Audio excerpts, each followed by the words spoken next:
एक दिन शेर जंगल में घूम रहा था। तभी उसे किसी जानवर की खाल दिखाई दी।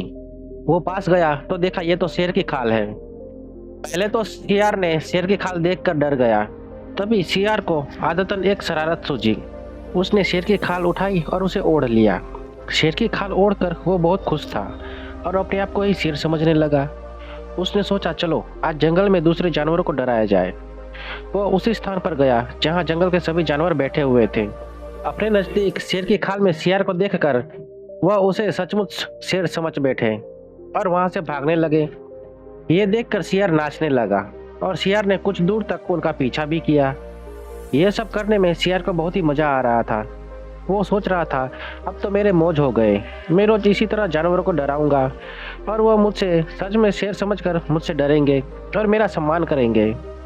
थोड़ी देर में जंगल में ये बात फैल गई कि शेर तो पागल हो गया है या उस पर किसी भूत प्रेत का साया पड़ गया है जो वो उटपटांग हरकतें कर रहा है। वो नाचता है और जानवरों को अनावश्यक परेशान करता है। शेर रोज इसी तरह की हरकतें करता और जंगल के जानवरों का मजा लेता। एक दिन शेर लोमड़ी को डराने के लिए उसके पीछे पड़ गया। लोमड़ी डरकर भाग रही थी और शेर उसके पीछे था।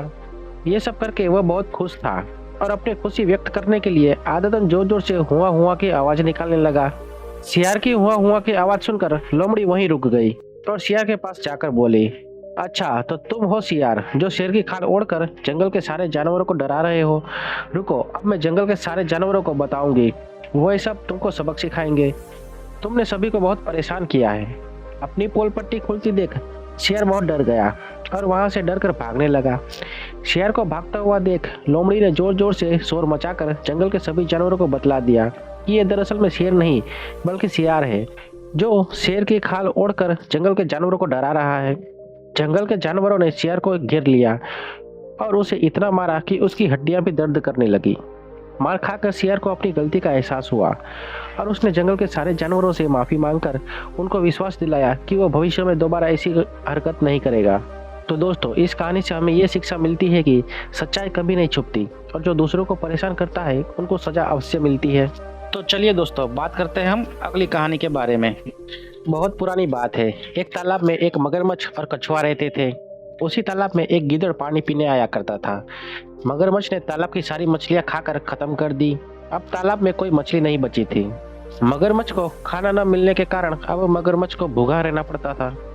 एक दिन मगरमच्छ को बहुत तेज भूख लग रही थी।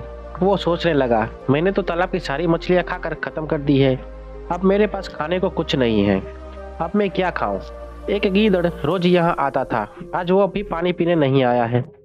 कुछ देर बाद कछुआ मगरमच्छ के पास आकर पूछता है, भाई मगरमच्छ आज तुम बहुत उदास लग रहे हो, क्या बात है। मगरमच्छ कछुए की बात सुनकर कहता है, मुझे बहुत तेज भूख लग रही है और खाने के लिए तालाब में मछलियां भी नहीं बची है।